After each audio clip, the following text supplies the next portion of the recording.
एक ओर बिहार में चुनावी सरगर्मी जोरों पर है, वहीं दूसरी ओर चुनाव आयोग ने बीते हफ्ते देश के 12 राज्यों और केंद्र शासित प्रदेशों में मतदाता सूची के गहन पुनरीक्षण मतलब एसआईआर कराने की घोषणा कर दी है, जो कि आज से होनी है।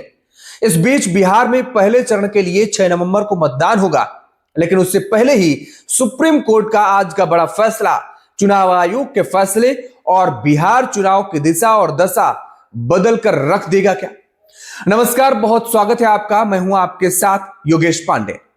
तो बिहार में 6 नवंबर को पहले चरण के लिए मतदान होना है। वहीं दूसरी तरफ आज से ही 12 राज्यों में एसआईआर किया जाना चुनाव आयोग ने तय किया है। लेकिन उससे पहले यानी कि आज ही एसआईआर मुद्दे पर सुप्रीम कोर्ट में सुनवाई भी होनी है। मतलब बिहार चुनाव के पहले चरण के मतदान से महज कुछ घंटे पहले सुप्रीम कोर्ट का फैसला आना है।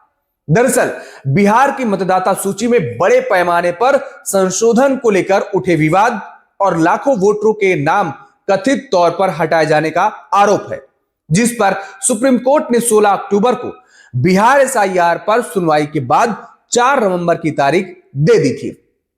और इस दौरान चुनाव आयोग ने सुप्रीम कोर्ट में एक हलफनामा दायर कर अदालत को गुमराह करने का आरोप लगाया था।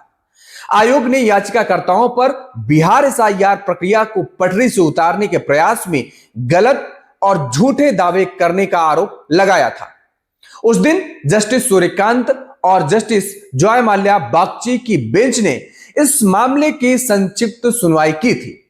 दरअसल यह मामला जुलाई 2025 से अदालत में विचाराधीन है।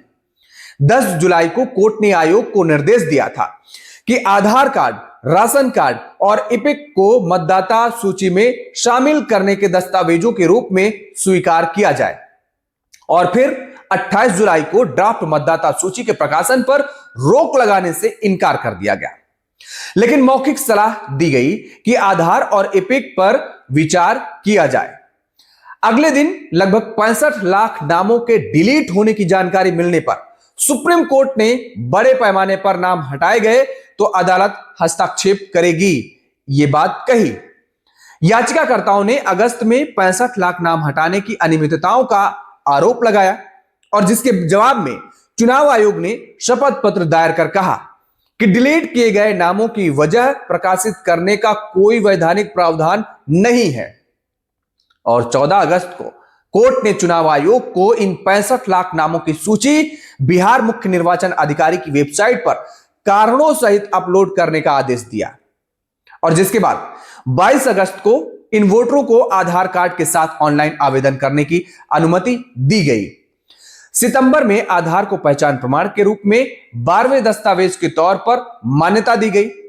इस सिलसिलेवार तरीके से हम आपको बता रहे हैं कब क्या हुआ।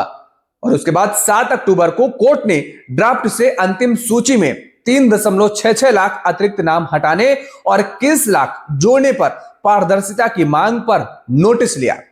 फिर 9 अक्टूबर को मुफ्त कानूनी सहायता का आदेश दिया गया। एक्टिविस्ट योगेंद्र यादव ने घुसपैठियों की आड़ में मुस्लिमों के नाम हटाने और देश के इतिहास में सबसे बड़ी मतदाता सूची में हेराफेरी के आरोप लगाए थे। वहीं प्रशांत भूषण ने कहा कि आयोग हर राज्य में वोटर लिस्ट समीक्षा के लिए एसआईआर की बात कह रहा है। कोर्ट को सभी पहलुओं पर सुनवाई करनी चाहिए।